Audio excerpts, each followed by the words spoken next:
चरणामृत का महत्व। अक्सर जब हम मंदिर जाते हैं तो पंडित जी हमें भगवान का चरणामृत देते हैं। क्या कभी हमने ये जानने की कोशिश की कि चरणामृत का क्या महत्व है?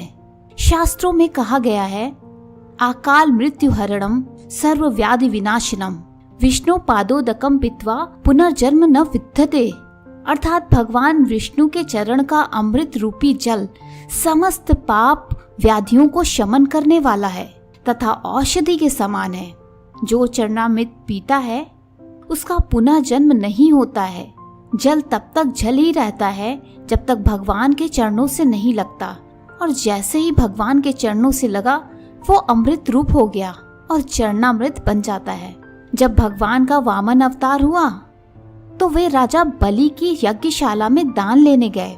तब उन्होंने 3 पग के 3 लोक नाप लिए। जब उन्होंने पहले पग में नीचे के लोक नाप लिए और दूसरे में ऊपर के लोक नापने लगे, जैसे ही ब्रह्मलोक में उनका चरण गया तो ब्रह्मा जी ने अपने कमंडल में से जल लेकर भगवान के चरण धोए और फिर चरणामृत को वापस अपने कमंडल में रख लिया। वह चरणामृत गंगा जी बन गई, जो आज भी सारी दुनिया के पापों को धोती है। ये शक्ति उनके पास कहाँ से पात्र शक्ति है? भगवान के चरणों की, जिस पर ब्रह्मा जी ने साधारण जल चढ़ाया था, पर चरणों का स्पर्श होते ही बन गई गंगा जी। जब हम बाके बिहारी जी की आरती गाते हैं तो कहते हैं, चरणों से निकली गंगा प्यारी जिसने सारी दुनिया तारी। धर्म में इसे बहुत ही पवित्र माना जाता है तथा मस्तक से लगाने के बाद इसका सेवन किया जाता है। चरणामृत का सेवन अमृत के समान माना गया है। कहते हैं भगवान श्री राम के चरण धोकर उसे चरणामृत के रूप में स्वीकार कर केवट ने न केवल स्वयं भव बाधा से पार हो गया, बल्कि उसने अपने पूर्वजों को भी तार दिया।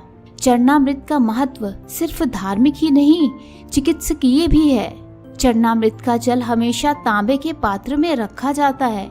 आयुर्वेदिक मतानुसार तांबे के पात्र में अनेक रोगों को नष्ट करने की शक्ति होती है, जो उसमें रखे जल से आ जाती है।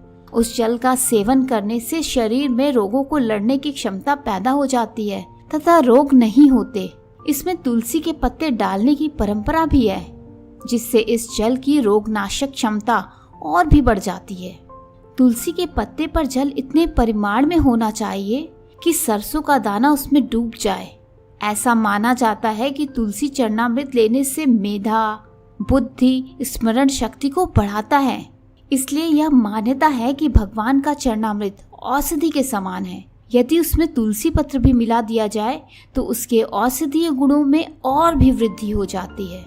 कहते हैं सीधे हाथ में तुलसी चरणामृत ग्रहण करने से हर शुभ का या अच्छे काम का जल्द परिणाम मिलता है।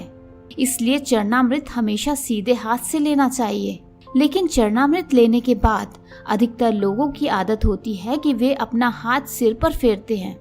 चरणामृत को लेने के बाद सिर पर हाथ रखना सही है या नहीं, यह बहुत कम लोग जानते हैं।